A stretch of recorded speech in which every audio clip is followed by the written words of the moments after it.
Hi friends! If you have been watching my channel for a while, you might remember that last year I went to Beageling, which is a LARP in Canada. I'm going to be going again this year, and since it is less than, about 2 months away now, I need to get cracking on some more gear. I will be in Ordo Survey again, and our guild colors are green and white, and I really wanted a new piece of armor, so that is what I'm going to be making today. I've always been a bit intimidated by leather crafting, and so I was very happy when Creality offered to send me one of their laser cutters. This is the Creality Falcon 2, a 22-watt laser engraver, and this made this process so much easier, so much faster. It's my first time using a laser cutter or even doing serious leatherwork to this degree, and I'm really excited to see how it turns out. Leatherwork, as I said, is a bit intimidating, so I thought using this helpful tool to start my journey would be a fun way to begin, as well as make some armor for my LARP character named Finch. So here you see me unboxing the Creality Falcon 2. This is a compact but powerful diode laser engraver, and with its 22-watt laser head it can cut through leather like butter, which is great because hand cutting is hard for me. It's one of those things that just never gets easier. This is the strongest version of the Falcon 2. It's made to engrave things like thick leather, but it also works on wood, acrylic, and more. And here I am plugging in the air assist, which helps with cleaner cuts, less burning, and way less smoke in my workspace, which is great. Here you see me using the SD card that comes with it to set up both the machine and the laser head. This machine can engrave up to 25,000 millimeters per minute, meaning that all these tiny little pieces you're about to see were done way faster, way more efficient, and way more perfect than I ever could have done by hand. It also has offline use and TF card support, so you don't really need a laptop. You can just load files onto the card, pop it in, and run it straight from that. Creality was also kind enough to send me a cover for the machine, which I did not end up using this time as I knew I'd be making this project in my very ventilated garage anyway, and they also sent me some test materials, which was so nice. This machine has a laser shield, flame deflection, and movement sensors, but of course you should still wear your safety goggles. But this definitely feels more safe and beginner friendly. I use Lightburn for my projects, which is a paid-for software, and this was definitely the most difficult part. The machine itself is totally easy. The software, on the other hand, which is not related to the machine at all, that was kind of a pain to learn, but I eventually got it figured out. Look at that, I made an eagle. I made a bird! Wow! Nice. After a few days of tinkering around with the Lightburn software, I finally felt like I had it figured out, and I did some more tests by engraving some little trinkets and things like this bird, which I will be giving out at Ren fairs and LARPs and things, so if you see me, come say hi.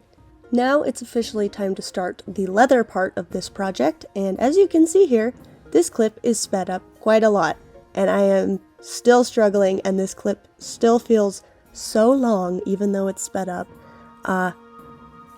Have I ever done this before? Could I use some practice? Probably. Could I use some better tools? Absolutely. But look at this machine. It's gonna help me so much. For this project, I'm using a pattern from Dark Horse Workshop. I will leave the link to their website down below. This pattern was an SVG file, meaning it is specifically made to be used with a laser cutting machine, but they have all sorts of files and patterns and things, so definitely check it out because the designs are super cool. Once I had the pattern loaded up and all connected, it was time to just let the laser cutter do its thing. And like I said, this thing is more precise than your hands could ever be. Like, look at the sewing holes on that. I'm just kind of amazed that this machine exists and that I have it. It's so cool. As I stated before, if you're not using a cover, you definitely need to be in a ventilated area because of the smoke. And also, wear your glasses. Look how it covers up that laser from blinding your eyeballs. It's beautiful. And everything is green, and green is awesome. I loaded some of the pieces in twice because I wanted to print out more than enough, just in case I made a mistake. I already had the pieces ready to go, so that's why there are some duplicates that I didn't end up using because thankfully I didn't have any mistakes. While I sat outside the garage admiring the trees, listening to my audiobook, waiting for it to be done, it finally happened and I'm ready to go. I'm taking out all the pieces from the machine and bringing it over to my cutting mat, where I'm taking this little edge beveler to just round off some of these harsh edges. The laser engraver cuts it so precisely that it is kind of sharp on the edges, so this not only makes it look more finished, but it makes it a little bit softer to the touch. Oh, by the way, I am using 5-ounce veg tan leather for this. 5 ounce is not strong enough to be used for any kind of real armor. You usually want to go for something like a 9 ounce, but as this is just a decorative LARP item that I'll be wearing for fun, I didn't think it needed to be super thick because I already get hot and sweaty anyway. By the way, I've been playing Fallout New Vegas recently, and I'm back in my Fallout brain rot era. I listened to so many multi-hour long lore videos while making this project. My brain has expanded with so much Fallout lore, so if you're a Fallout fan, let me know. Once the edges were finished up all nicely, it was time to get it dyed. I am using a green EcoFlow dye with a sponge.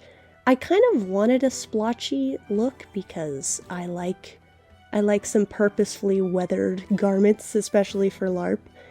So I just kind of went over it until I felt like it was even enough, but still looked kind of worn, which maybe not for everyone, but I personally really like it.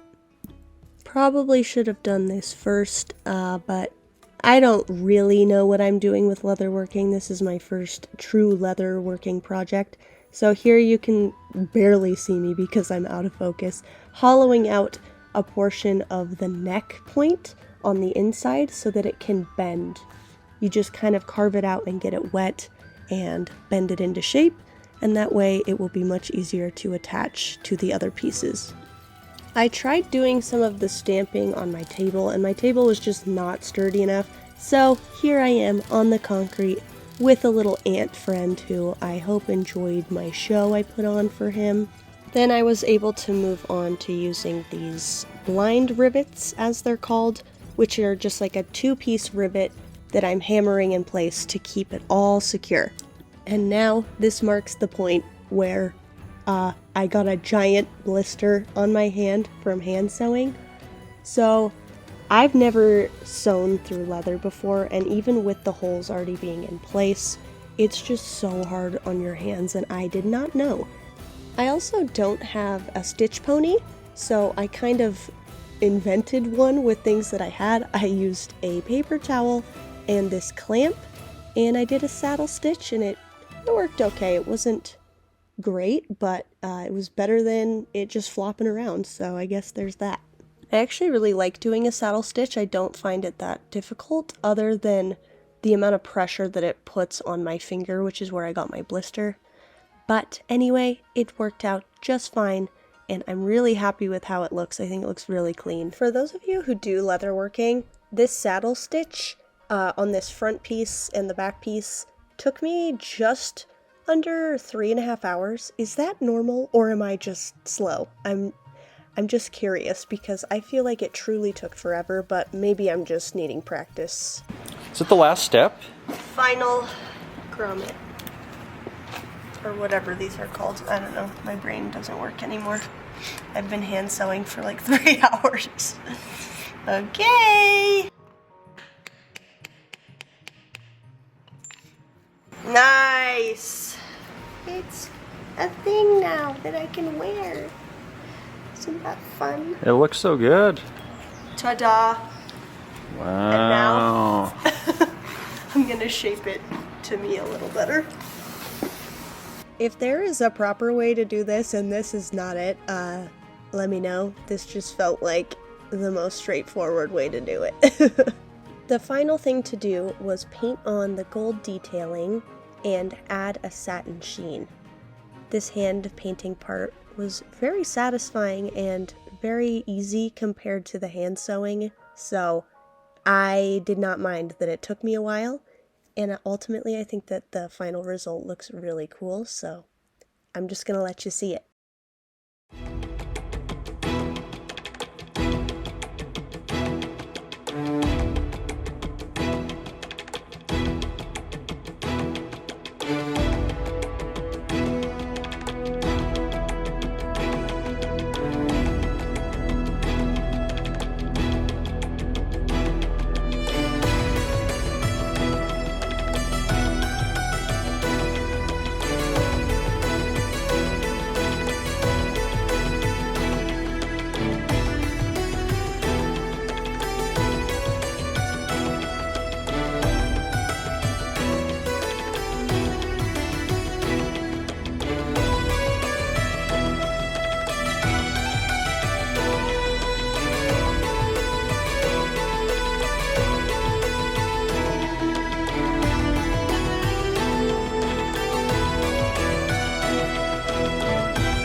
Well, I'm very pleased with how the final product came out. I think it looks so cool, especially paired with this.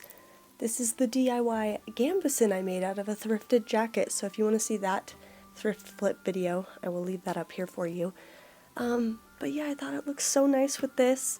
I also made a little skinny belt, maybe you noticed it, with some leftover pieces that I had from the leather. I have plenty more leather, so probably gonna make more stuff. Big thank you to Creality for sending me this laser engraver. It's so cool, and I've had so much fun making trinkets and leather armor and hopefully more cool stuff soon. I would love to know what you would make with a laser engraver, or if there's something you think I should try out.